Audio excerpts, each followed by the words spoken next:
তুমি গাইলে গায়ে পড়বার দিব, তোমারে ফোন দিলে তুমি কবার আমি যাও আমার বুলারে দিয়ে দেন, কথা কইও না, আমি পারবো না। আমি যেটা আমি অন্য কিছু করে খাবো, আমি বন্দি হয়ে থাকবো না।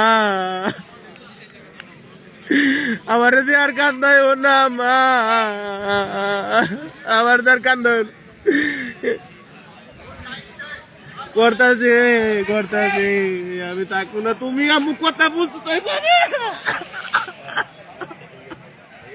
আমি আর কিছু শুনবো না। আমি যাবো গা, আমার নিয়ে যাবো থেকে ক্যান্টিনে হয়তো 2-4 মাস হচ্ছে থেকে নিয়ে যাবো গা।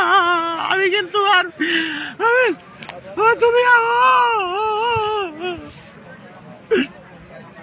আরে তুমি আমার দিকে তাকাও, আমি বাঁচুন না, আমি মরে যাবো গা, আমি বাঁচুন না।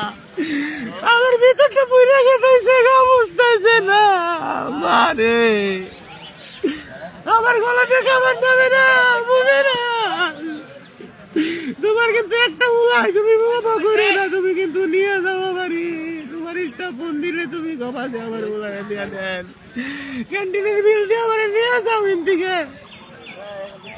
যেসব বন্ধু খালি গবা আমার বুলারে বাড়াই দেন, যদি তোমার আমার কয় তুমি খালি মাঝে না খেলে আমার নিয়ে যাও, তোমার যাবো তাই কই গিয়া। আমি বাঁচতেছি না, আমি পারতেছি না, আমি মরে যাবো না খাইতে খাইতে, আমার আমাদের খাবার নামে না বুড়া স্যার। এই বাধ্যবাধকতা আদেশ, এই গরমের মধ্যে কাউন করা, আমি বাইতে যাই, অন্য কিছু করবো, আমার দোয়ান করে দিবা, নইলে চা খুশি করে দেবো, আমি বাইতে থেকে কাম করবো, আমি থাকবো না আম্মু। আম্মু ও মা, আমারে কিন্তু তুমি বিদেশে পাঠাবার চাইছিলে, আমি কিন্তু নিজের ইচ্ছায় মাটি করে এনে আইছি শেষ মারে। তুমি কিন্তু বুঝতেছো আমার কি পরিমাণ কষ্ট হইতেছে বা কিরকম লাগতেছে, এর দিকে আমি কইতাছি আমি যামুগা, আমি পারমুই না। আমারে কোনো বুঝাইও না, কোনো বুঝ নিও না মা, যে যেমন তাই কই গিয়া, তোমার পোলা ভালো থাকলে তুমি ভালো থাকবা।